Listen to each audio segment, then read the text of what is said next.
So it's all for play for still. I think so. Do you want to bet against us?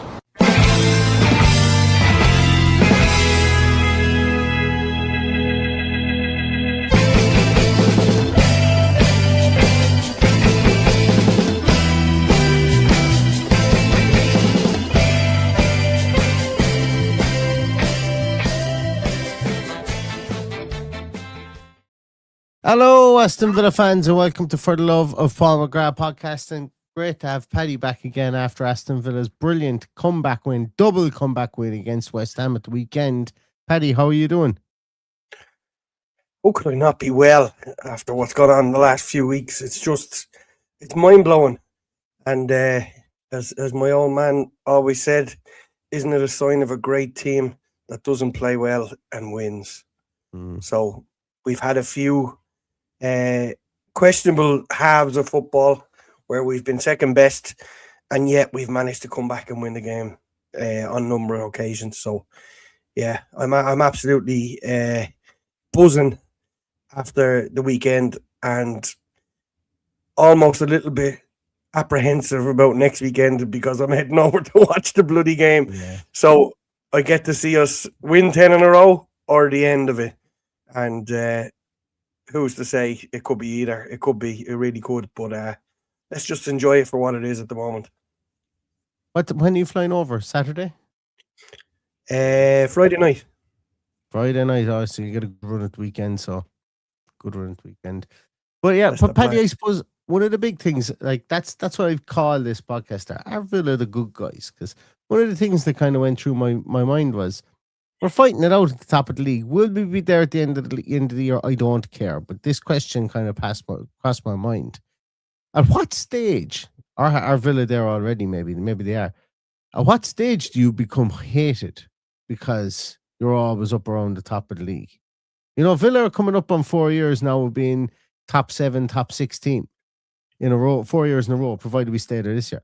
At what stage do you become hated? And if you look at the way the league is set up at the moment, are we the good guys? Because let's be honest, not a lot of people like Arsenal and their fans. Man City have 115 charges over them. Chelsea are Chelsea. And then you just, like, you know, there's half the league dislikes Liverpool. Are we the good guys, Paddy, up and around there? Like little old Villa? Well, I think, you know, until we lodge ourselves into the minds of the uneducated media that currently serves us absolute drivel on a weekly basis through our televisions, I think until then we'll fly under the radar and we will be the good guys. It's when they have to listen to us, listen to the so-called experts ad nauseum talking about how great Aston Villa are, and then getting to the stage where we have a bad spell, and instead of talking about how good someone else is, talking about how bad Villa are. I think at that stage, that's when you become the bad guys.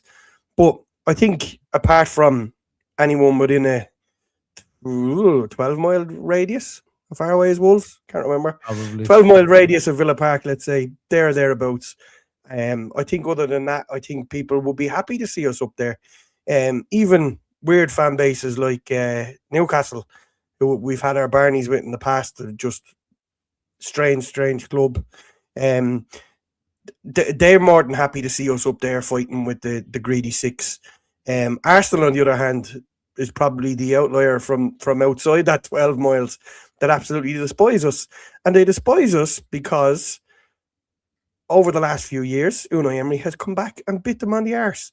And he's bit them on the arse because they hounded him out of the club, and now they're regretting it. I believe if they'd have kept Unai Emery there, they would have and gave him the money that other clown has got, they'd eventually have gone on and won the league in the last couple of years. Probably won it at a canter. But they didn't. They hounded him out, and they've got this other absolute gobshite in as manager.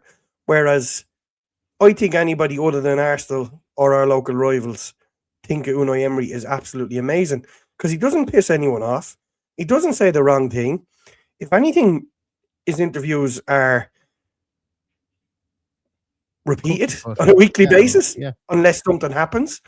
He has shied away from battering PGMOL or battering the other team for their antics on the pitch. He's never done any of that. So I think for that reason he must be applauded, and we must be glad that we have him in the hot seat and taking on every other manager. But like, yeah, to answer your question, yes, we're the good guys. We're the good guys for now, but that won't last forever. Yeah, it definitely won't last forever. And I'm kind of facetious in the fact that I ask about it, but it was really, I suppose, to go down along the lines of, you look at the football team that we have. There's nobody on the team outside of Martinez, I suppose, really, that's a real shit star, or that's the people kind of absolutely despise. Our manager is a class act. A lot of people, it's hard to dislike him from the point of view of he's so focused on his job. He's so focused on being manager of Aston Villa Football Club that he doesn't court controversy. He doesn't want to court controversy. He loses his cool like everybody else, but he does it in such a way whereby he justifies it afterwards, or he tries to justify it, and it's not like he's not a pantomime villain. Well, at least to us he's not anyway, and I can't imagine to other fan bases he would be either. So like we're if you hate Aston Villa, I think personally at the moment, obviously, if you hate Aston Villa, it's probably because of something that's deep rooted, or it's probably because you're looking at Unai Emery and going, God, he's a good manager, in Arsenal's in Arsenal's case as well. So like even when you look at our captain, John McGinn, like, it must be impossible to hate John McGinn. Like genuinely, for the person he is, for the character he is, for the happy-go-lucky, just ball of energy that he is. Like he's an admirable person.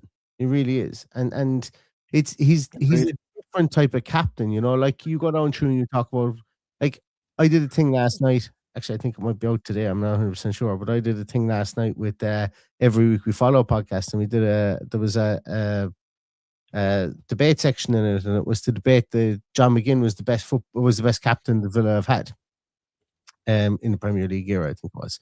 And we kind of went back and forth, and we kind of agreed at the end that whether he is the best or not, he's certainly one of the more different captains that you'll see within the Premier League, because he's not like a Vinnie Jones, he's not like a Steven Gerrard, he's not like from the point of view of these rah men.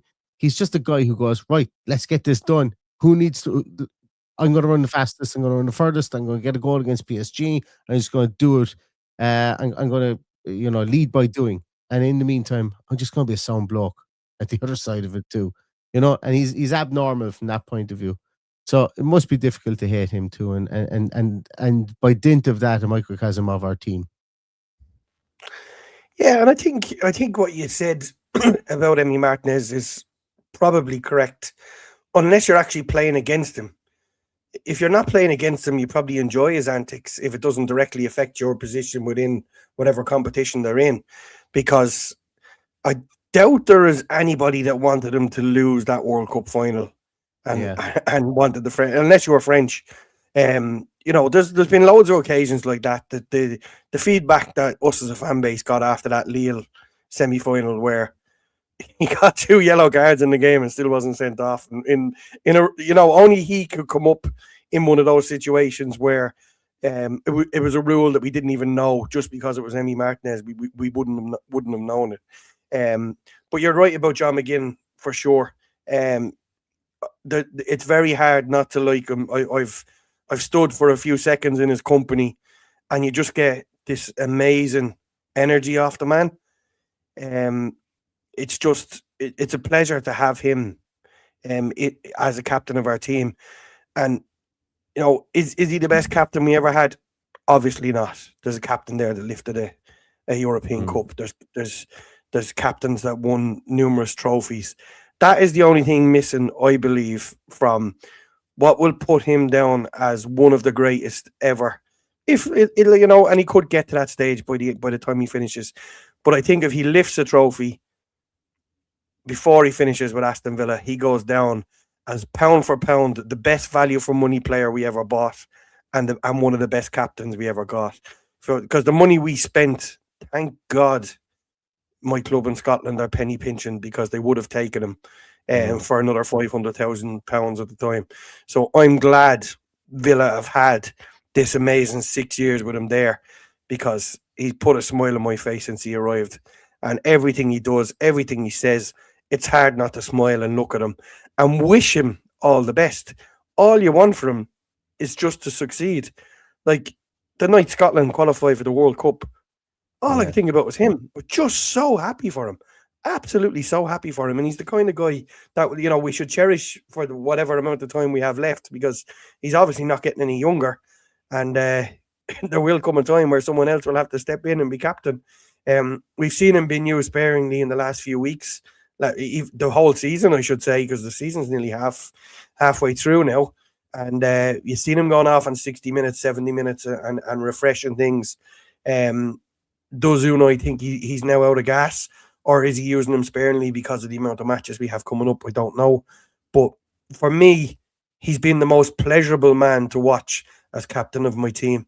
There's been very sour, dour captains throughout the years that have offered very, very little.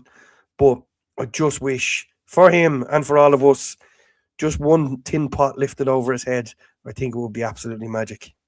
I agree. Yeah, and it's like, this isn't the kind of the conversation I wanted to have, but it's happening organically. Like you even go back to, like, I struggle to think of, like, obviously let's call it really from the Andy Townsend era forward. So taking Andy Townsend out of it, I'm struggling to think of Villa captains that actually left a mark. Gareth Southgate was captain of Villa at one stage, wasn't he? Like, they talk about dour, not exactly. Probably a leader by doing, and obviously he probably had aspirations of becoming a manager then, but he wouldn't have had that spark of charisma that McGinn has. Gareth Barry wouldn't have had the spark of charisma that McGinn has. Just Olaf Melberg would have probably been more fire in the chest type manager, or type of captain. As you go down through it there, he's kind of one of his own. He's one of one, John McGinn, and he really is. And he's doing the captaincy. And look, I'll be honest, when's probably the best, well, I won't say the best thing Stephen Gerrard did, because at the time I don't think a lot of people agreed with stripping Tyrone Mings of the captaincy. But as time has gone on, it's probably been he's grown into it, and it's become a good decision from Stephen Gerrard to do that because of Mings' injury record, and also just McGinn is such a uniter of people. It's difficult to dislike him, and I think that's whether it is or not. And I think we have to wait for autobiographies and biographies and stuff like that for this to come out. But I would say a lot of people will say that they look to John McGinn for inspiration on the field to run that extra yard, to gather that togetherness, that they kind of don't want to leave him down, because they know that he's an energizer bunny. He puts in 150%, and they can't look at him in the dressing room and go, John, you're barking orders there and you aren't bothering your balls to fucking run back or anything like that. Because he will. He'll bother. Yeah. All he will do is bother his balls, running around the field. So there's a lot to be said for that type of player. There's a lot to be said for that type of character as well. And as you said, it's not a conversation of whether he's the best or not, but I think he's exactly what Aston Villa need right now in the current climate that they're in under Unai Emery, because Unai Emery wants people to put in the effort, and you can't get a more effort player than John McGinn currently in the Premier League. I think he's fantastic. Absolutely. Yeah, I think when he got the captaincy in the first place, it weighed heavy on him, because I think Gerrard expected him to be a different type of captain. A bit like him, all about the mouth and getting people around him, and all about the showing of the fans and everything on the telly that he was doing. But sometimes McGinn lifts the team and drags the team just by what he does. He doesn't even have to turn and say, look what I just did, get your finger out of your arse and get on with it. He leads by what he does, and that makes him a strong personality within the dressing room. And people will respect him and listen to him when he needs to be listened to. The captain doesn't always have to be talking. Some of the best captains I had said very little, but when they spoke, you bloody listened. So I would go through a brick wall for John McGinn as my captain, and I'd go through a brick wall for Unai Emery as my manager. I know I would as a footballer, but and we've got many players within the squad that would do that, I'm sure. Thankfully, there's no need to go through brick walls, but you know what I mean. And I think as well, going back to the kind of Are We the Good Guys chat again there, with Morgan Rogers' form, there's a lot tied to his form at the moment, and for the regular football fan in England, because if his form continues the way it is currently at the moment, and he does end up usurping Jude Bellingham, there's a kind of a vested interest in England fans for him to be playing well at this moment in time, because much and all as England get to finals and semi-finals, and look, Ireland don't even qualify for these things, although you never know, we might qualify in March, who knows. Czech Republic can't even find a manager at the minute, so you never know what happens there. You know, to have a player of Morgan Rogers' maverick ability, you know, I think, and his specific skill set, playing at the height of his powers, like, England fans have to look at that and go, oh, all right, even though we mightn't like Villa, we need them to be playing well, because we need somebody like Rodgers to be playing well, because it's not like when we had when you had Jack Grealish, with Jack Grealish playing out on that left-hand side. We all wanted him to get on. He was going to be out on that left-hand side, and he was going to be playing under Southgate, playing in a very, you know, traditional winger position. But there isn't anyone really that currently has the ability of Morgan Rogers. There aren't a lot of them that in the Premier League at the moment that are English. Okay, like, who are you going to put in there? Jude Bellingham is a different type of player, different pace to his play, different. He's stronger in a lot of areas, but he's also not as strong in other areas. You know, that will lead you to be able to break the lines being in international football. So, you know, Morgan Rogers is developing his unicorn status year on year, game on game, month on month, or whatever the case is. And we all want him to be good. He didn't have a great start to the season, but he's coming good now. And I think England fans all have to kind of deep down hope that he goes and just absolutely tears it up and carries brilliant form into the tournament, because, you know, for better or worse, England football needs to win a trophy just as much as John McGinn needs to be holding one over his head, because the home of football, and you guys are starved of success. You know, it's that's so when you get back to the whole, are we the good guys? I'm not going to say we're everybody's second favorite team, because I think that's probably going to be somebody like Sunderland at the moment within the league. But, you know, there's a vested interest in Aston Villa doing well, specifically for Morgan Rogers, I think, which is quite cool. Also, I think, Paddy, that there's a lot of people and fans of other clubs that are beginning to stand up and take notice, and how they're only doing it now when he's been in the league for the last 4 years of Boubacar Kamara, and they're going, Jesus, this guy is good. This guy has been good since he first stepped off the plane in England. This guy has been absolutely brilliant. You know, so it's taken him 4 years to understand how good good he is. Do you think there's any other players, I suppose, in the team that are currently going under the radar with other fans as to how good they are? Because I think our players are beginning to get known for being pretty good now. Yeah, well, I think a lot of them, you know, and I always judge when you meet, because we're over here, it might not apply to a lot of people in the comments who are based in Birmingham. When we're over here, you know, we don't meet other Villa fans all the time. We meet Man United fans and Liverpool fans and Chelsea and Arsenal and Manchester City. And it's funny to see them name check different players. At the moment, it seems to be Rodgers. When we started to become good again after our first few games of a blip, it was Yuri Tielemans. They often mentioned Emi Martinez. You know, they all wanted Emi Martinez when he came to us.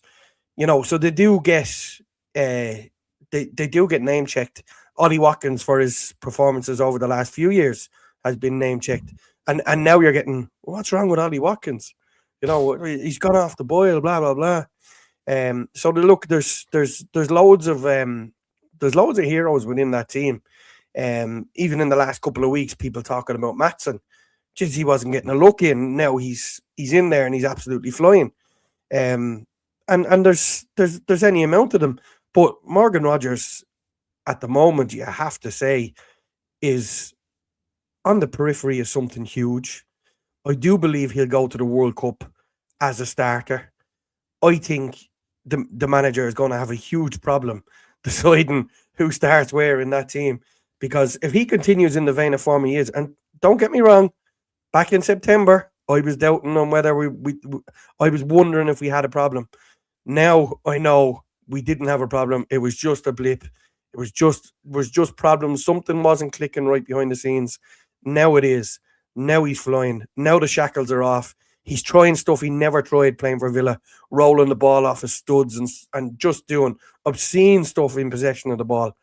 It's an absolute joy to watch. You're looking at, like, if we go back just short of 20 years and Ronaldo was scoring that goal against West Ham, that goal would be repeated ad nauseum for the week. And I mean ad nauseum.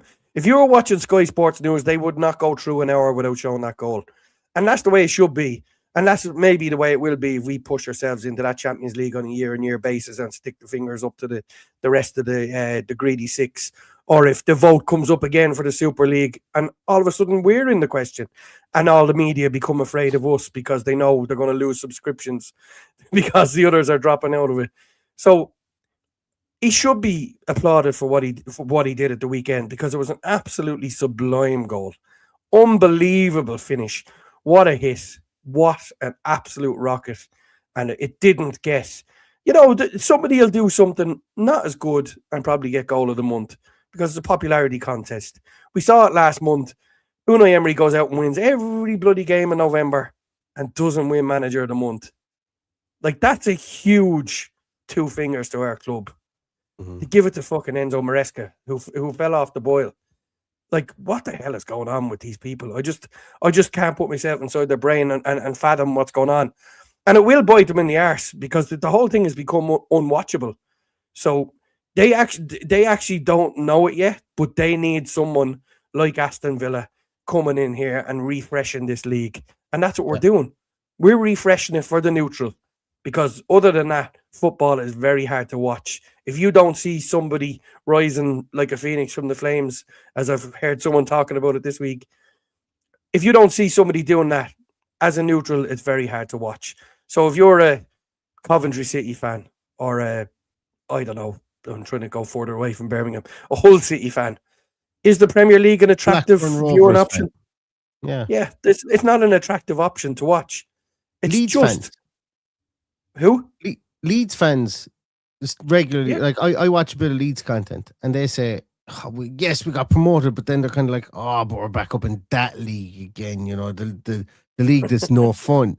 And then they're like, the championship was fun, the championship was great, and yes, we want to be in the Premier League, but geez, we're back in that league where there's no fun, and they're proud. They're kind of, look, this isn't elitist or anything like that, but it can't be massively fun. And actually, I think I've seen this on Burnley Twitter as well. It can't be massively fun being a Burnley fan when you go through the whole lot of the ecstasy of getting promoted, and then you're like, right, now we have to set our sights on 17th, and the year after we have to set our sights on 17th, and the year after that we'll have to set our sights. And it's the parity of the Premier League, I think, is now being shown as a myth. I think it really is, because the parity has never really been there. But even now with PSR and SCR, and outside of Sunderland coming in and Forest coming in and just basically taking the calculated gamble of blowing their whole parachute payments and whatever else out the gap straight away, try and stay in the league and try and push towards Europe. They're brilliant stories, don't get me wrong. A lot of other teams show pragmatism, and it's they start to languish and whatever else. So there's a freshening needed to be done. And it'll be interesting to see. Like, we had a conversation about the Scottish Premier League, me and you, via text. And I'm of the opinion the Scottish Premier League just won't exist in 5 years' time. I think that that's where the Super Leagues should be concentrated on, getting a Nordic Super League, include Scotland, then getting a central European Super League that kind of hoovers up a conglomerate of nations there to create a bigger league, a league of better, more even games, I suppose, something along those lines. And I think UEFA should really be looking down those lines, as opposed to plucking the top 16 teams out of the top 5 leagues and then putting them all in one Super League. Anyway, I'm not here to fix that. I'm not here to start that. No, and you're not going to fix that, and that's not what we're here to talk about either. But the whole thing does need a freshening up, and maybe that is, as I said previously on the podcast, a Netflix or an Apple TV or somebody taking the bull by the horns and actually making what's the word I'm looking for? A proper program out of what's on the television, because they talk about this Super Sunday game like it's the only game that's happening in the world that week, and they absolutely kill it with overhype. Like The fact why? that you get a half and half screen, and half of it is a match, and half of it is people getting off the bus. That's the jumping of the shark of. That is the jumping of the shark of the Premier League. Is supposed to be the parity league. It just really like it's nonsense when that happens. And they like I've said it so many times. They need all of these big boys and all the fans that they've generated over the years paying for their content, and that's what they're focused on. They're focused on how can we grab these guys and keep them here, but they can't grab them and keep them there if one of them falls out of the race and there's little old Aston Villa or a little old Newcastle or somebody else coming in and upsetting the apple cart. And I'm all for it. I'm all for it because there's better leagues in the world to watch than the Premier League. It's just the people that are telling you it's not are the people who are being pushed to the top by these people. But yes, we have the ability of stepping into that position now. Imagine what we could do if we could spend money. That's the bizarre part.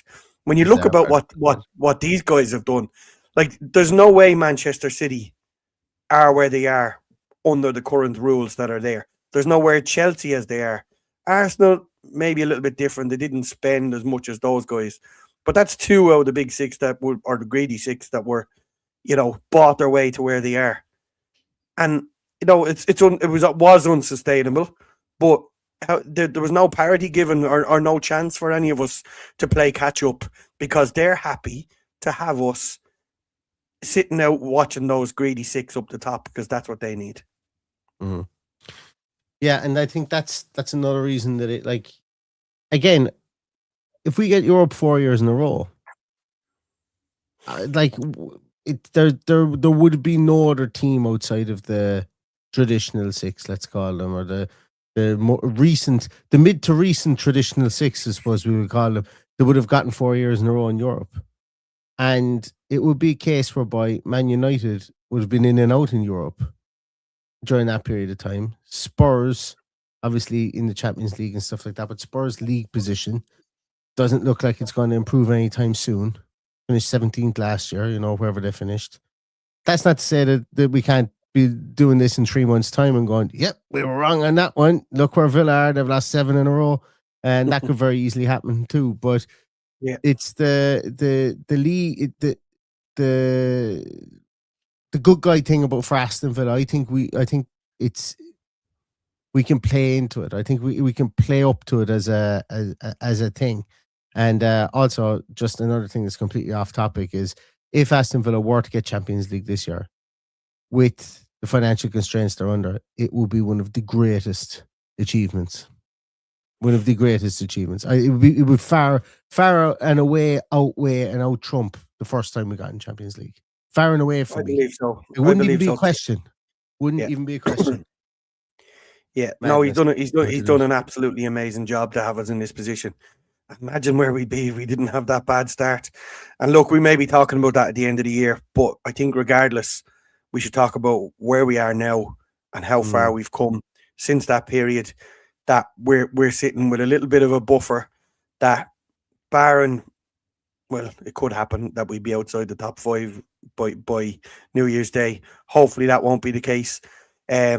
Hopefully we get a fair rub of the green and we don't see Michael Oliver running in as quick as he can to book our 2 players who are stuck on 4 yellow cards at the weekend, which I've predicted is already going to happen, that they're going to miss the 2 games against the Greedies in between Christmas and New Year's. But we could do without losing those 2. So hopefully we get a fair crack of the whip and hopefully they don't do anything stupid and hopefully we don't pick up any injuries. So we obviously have a few out injured and let's not understate that, Man United have been flying a little under the radar this year. They've been picking up results. Fair enough, they've been defending shocking, but they are more than capable of going anywhere and getting a result. So we will need to be careful. But it's a huge 14 days between now and we sit here and talk about the last game of 2025. And I think that podcast. I meant you kept going there, but I meant to go back and say, when you were talking about Burnley and Leeds and what it must feel like, I must go back and watch a couple of our podcasts from around that time where we were just barely staying up, because I know I went in heavy on a couple of players, and we're El Ghazi for one, Trezeguet another, and look, Really? that's just me being a fan, and I would imagine that those podcasts are a hard watch, regardless of whether it's ours or Dan Bardell or Dan Rollinson or whoever it was at the time who were doing them. They were a hard watch. Also, just to answer Michael Huggins' question, who says, I always wondered if players watch podcasts. I hope he watches this one for the love that is going his way. I think he's either talking about Emery or he's talking about John McGinn. McGinn, well, I think it's John McGinn, yeah. Yeah. I can tell you, Michael, that not so long ago we did a St. Patrick's Day special where we got a load of Irish people on that was played in the dressing room. We've said this before, I'm sure. The John Terry put it on in the dressing room when he was still at the club, and the players watched it while they were eating their meal, I believe, between their gym session and their field session, whatever it was. But I do believe that all that has changed now, and players are actively told not to get involved with fan media, not to bring any negativity into the dressing rooms. And I'm pretty sure they have no idea that there's these two guys sitting in their cupboards in Ireland talking about them on a weekly basis these days. But and I think that's the right way to go, because they don't need that negativity within the group. No. I'd be more than happy to hear that nobody has ever listened to For the Love of Paul McGrath podcast, because we're only here for the people who are watching us on a weekly basis, like all those people in the comments, like all those people who are watching online. It's a pleasure to speak, knowing that those guys have our backs and are here to listen to our opinion. So thank you guys for coming to watch on a I don't know, how do you, is there a word for 5 or 6 podcasts a week? But you all come along and you watch it, and I really appreciate it. But it's something they don't need in the dressing room right now, and it's that kind of culture that's it's not encouraged. Whereas probably in the past it would have been a little bit more loose, and I don't mean that in a negative way towards any manager, but it would have been a bit more loose, and they probably would have watched it. Because if you go back through one of the podcasts, Neil let it slip that one of the players stopped his car and rolled down his window and told me to be nice outside of Villa Park. A player that's still at the club, mind you, but however, so we let the others find out if that was the case. So they did watch them in the past, but look, it's very hard to be negative when we're grinding out these results. It's right of us to call out that the first half wasn't great at the weekend, but it's also right of us to be really enthusiastic and buzzing at the position we're in heading into the Christmas period. Absolutely. Paddy, I know you've got to get on the road. You have to traverse the country again this evening, so I'm going to wrap a bow on this. Thanks so much, everybody, for this. This is a bit of just realistic. I hadn't spoken to Paddy since the team sheet tantrum before West Ham, and I wanted to get his thoughts on a couple of things. We wanted to add a bit of a fun element. It's a bit far after the game to do another debrief of the game, so it's good to talk about the players, I suppose, and the feel-good feeling around Aston Villa, because good times, they do come to an end, but this doesn't show any signs of coming to an end so far, and hopefully that will still be the same at the weekend. So thanks so much, everybody, for watching and for listening, as always. Really appreciate all your time and your effort that you give us. Just as well, before we go out the door, code above here on the top, just above my head here, that will give you a link towards NordVPN. Some of you guys will know that you've seen the adverts that I run in the podcast. NordVPN sponsoring the podcast into the middle of December again as well. All the links are in the bio as well here. If you are looking to get a VPN so that you can maybe stream some sport over the Christmas break or anything like that, well, then we would be honored if you would consider using the link that we have below as well for NordVPN. So thank you to them for sponsoring the podcast for this limited run that's now going on since September, October, November, and now into December. Yeah. So thank you to them as well. Because look, without their help, we wouldn't be able to keep the lights on. Well, we would be able to keep the lights on, but it helps to keep the lights on here and helps us to build up the buffer for our projects that we want to do in the new year as well, which are coming. There is news coming on that. Very, very soon. Yes, indeed. Right. Thanks so much, everybody. Stay safe, stay healthy, and all that's left to say is up the villa. Up the villa.